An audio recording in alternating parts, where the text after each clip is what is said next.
सोचिए, जंग का माहौल है। आपके सामने आपका दुश्मन है जो मर रहा है। एक डॉक्टर होने के नाते फर्ज क्या बनता है? पर्ल एस बक की कहानी दुश्मन हमें बिल्कुल इसी एक बहुत ही जबरदस्त नैतिक दुविधा के बीच लाकर खड़ा कर देती है। और यही मुश्किल सवाल कहानी के हीरो डॉक्टर सदाओ के सामने अचानक आ खड़ा होता है। एक ऐसा सवाल जो उनकी पूरी जिंदगी और उनके सारे सिद्धांत सब कुछ दांव पर लगा देता है। तो चलिए शुरू करते हैं। डॉक्टर सदाओ हॉकी की दुनिया में चलते हैं और समझते हैं कि आखिर वो कौन सी दो अलग अलग वफादारियों के बीच में फंसे हुए थे।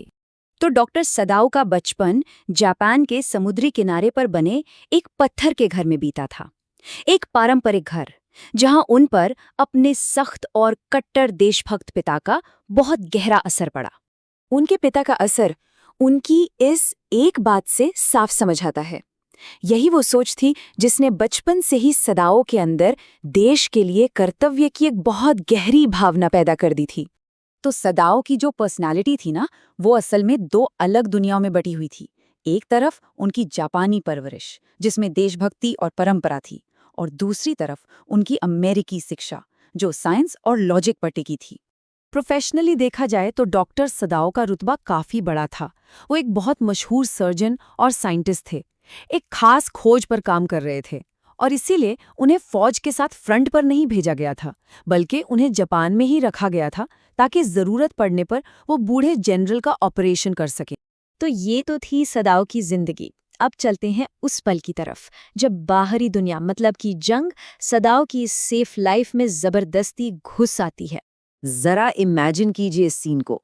घर के चारों तरफ कोहरा है, धुंध है, और अचानक समंदर की उस धुंध से एक काला सा साया, कोई चीज बाहर निकलती है। वो लड़खड़ा रहा है और फिर किनारे पर आकर गिर जाता है। ये देखते ही सदाओ और उनकी पत्नी हाना उस तरफ भागते हैं, और जैसे ही वो पास पहुंचते हैं, इस रहस्य से पर्दा उठना शुरू हो जाता है और सामने आती है एक बहुत ही भयानक सच्चाई। और यहाँ होता है पहला सबसे बड़ा खुलासा। जैसे ही वो उस आदमी को पलटते हैं, उन्हें उसका चेहरा दिखता है।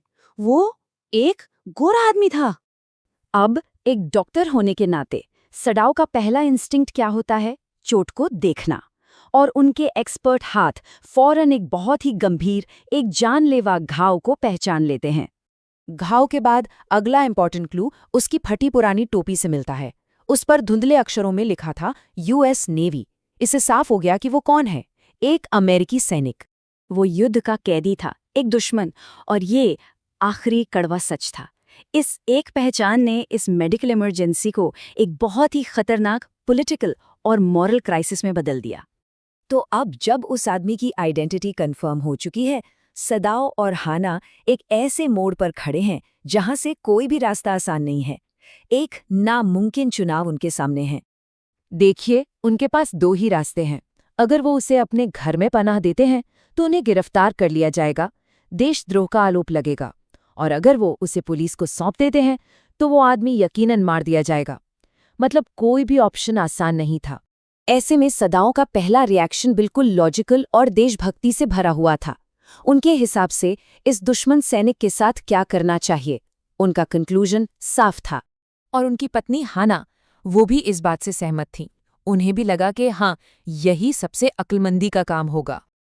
लेकिन यही तो कहानी का ट्विस्ट है। ये डिसाइड करने के बाद भी दोनों में से कोई अपनी जगह से हिल नहीं पाया। उनका ज़मीर, उनकी इंसानियत उन्हें रोक रही थी। और सदाओ की ये लाइन इस पूरी कहानी का, इस पूरे कॉन्फ्लिक्ट का निचोड़ है। ये लाइन उनके अंदर चल रहे युद्ध को दिखाती है, एक देशभक्त होने का फर्ज और एक डॉक्टर होने की कसम के बीच। तो जब लॉजिक और इमोशंस आपस में टकराते हैं, तो आखिर में वो एक ऐसा फैसला लेते हैं जो आगे चलकर सब कुछ बदल देगा। और आखिरकार उनकी इंसानियत जीत जाती है। वो उस दुश्मन को अपने घर के अंदर ले जाने का सबसे खतरनाक फैसला कर लेते हैं। और यहाँ आयरनी देखिए, उस अमेरिकी दुश्मन को वो घर के उस कमरे में ले जाते हैं जो सबसे ज्यादा जापानी था, मतलब सदाओ के पिता का कमरा, वही पिता जिनकी देशभक्ति की कोई सीमा नहीं थी। लेकिन मुश्किल अभी खत्म नहीं हुई है। घर के अंदर एक नई प्रॉब्लम खड़ी हो जाती है। सारे नौकर डर जाते हैं, और जो बूढ़ा माली है वो तो चेतावनी भी देता है कि इस आदमी को बचाना कुदरत के खिलाफ जाना है। तो सदाओं ने एक डॉक्टर की हैसियत से अपना फैसला तो ले लिया है, लेकिन जैसे ही वो ऑपरेशन की तैयारी करते हैं, एक सवाल हवा में लटक रहा है कि अगर ये दुश्मन बच गया तो क्या होगा। ये फैसला कहानी का अंत नहीं है, बल्कि ये एक और बड़े खतरे की शुरुआत है।